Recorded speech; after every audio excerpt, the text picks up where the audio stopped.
న్యూజిలాండ్లో మసీదుల్లో జరిగిన కాల్పులకు ప్రతీకారంగానే శ్రీలంకలో చర్చిలపై స్థానిక ఇస్లామిక్ ఉగ్రవాదులు దాడులకు పాల్పడినట్లు ఆ దేశ రక్షణ శాఖ సహాయ మంత్రి రువాన్ విజయవర్ధనే శ్రీలంక పార్లమెంట్లో ప్రకటించారు. ప్రాథమిక దర్యాప్తు ఆధారంగా ఈ సంగతి బయటపడినట్లు వివరించారు. న్యూజిలాండ్ మసీదుల్లో కాల్పుల తర్వాత స్థానిక ఇస్లామిక్ వేర్పాటువాద గ్రూప్కు చెందిన ఒక సభ్యుడు సామాజిక మాధ్యమాల్లో ఉగ్రవాద భావాజాలాన్ని పోస్టు చేసినట్లు శ్రీలంక మంత్రి వెల్లడించారు. మరోవైపు శ్రీలంకలో వరుస బాంబు పేలుళ్లకు పాల్పడింది తామేనని ఇస్లామిక్ స్టేట్ ఉగ్రవాద సంస్థ ఐసిస్ ప్రకటించుకుంది. తమ అమాక్ న్యూస్ ఏజెన్సీ ద్వారా ఐసిస్ ఈ ప్రకటన చేసింది.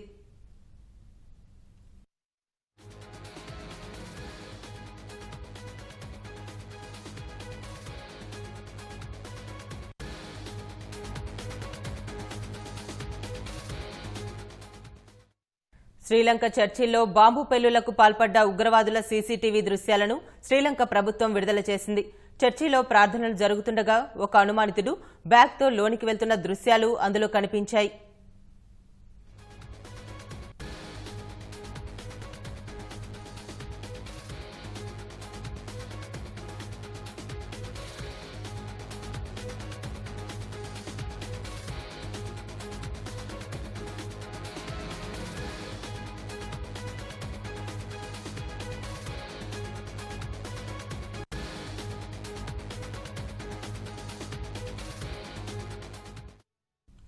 మూడు చర్చీలు 3 హోటళ్లపై 7 ఆత్మాహుతి దాడుల తర్వాత నేషనల్ తౌఫీక్ జమాత్ అనే సంస్థను శ్రీలంక ప్రభుత్వం తప్పుబట్టింది.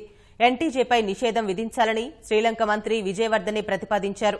ఆత్మాహుతి దాడులకు పాల్పడ్డ వారంతా శ్రీలంక పౌరులేనని, అయితే ఈ గ్రూప్నకు విదేశీ ఉగ్రవాద సంస్థలతో సంబంధాలు ఉన్నాయని శ్రీలంక ప్రభుత్వం వెల్లడించింది. మరోవైపు ఇవాళ ఒక లారీ వ్యాన్లో పేలుడు పదార్థాలు వస్తున్నాయన్న సమాచారంతో కొలంబోలో అన్ని పోలీస్ స్టేషన్లు అప్రమత్తమయ్యాయి.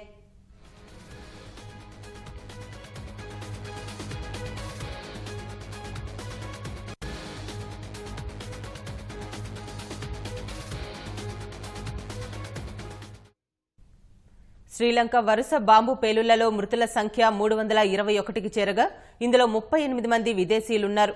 ఈ పేలుళ్లలో 10 మంది భారతీయులు ప్రాణాలు కోల్పోయారు. పేలుళ్లలో దాదాపు 500 మంది తీవ్రంగా గాయపడి చికిత్స పొందుతున్నారు. తీవ్ర గాయాల వల్లే మృతుల సంఖ్య గణనీయంగా పెరుగుతోంది. మృతులకు సంతాపంగా శ్రీలంకలో ఇవాళ 3 నిమిషాల పాటు మౌనం పాటించారు.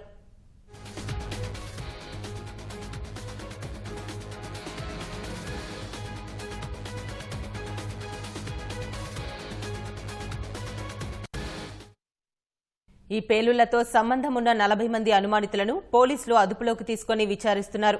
మంగళవారం నుంచి దేశవ్యాప్తంగా అత్యేక స్థితి చట్టం అమలు చేస్తున్నట్లు శ్రీలంక రాష్ట్రపతి కార్యాలయం ప్రకటించింది. ఈ చట్టం అమల్లోకి రావడం వల్ల పోలీసులకు కొన్ని ప్రత్యేక అధికారాలొస్తాయి. వీటితో అక్కడి పోలీసులు పేలుళ్లతో సంబంధం ఉన్నట్లు భావించే అనుమానితులను ఎవరినైనా ముందస్తు అనుమతులు లేకుండానే విచారించొచ్చు. ఈ అధికారాలన్నీ దర్యాప్తు త్వరితగతిన పూర్తి చేయడానికి, సూత్రధారులను గుర్తించడానికి ఉపయోగపడతాయని శ్రీలంక ప్రభుత్వ అధికారులు అభిప్రాయపడుతున్నారు.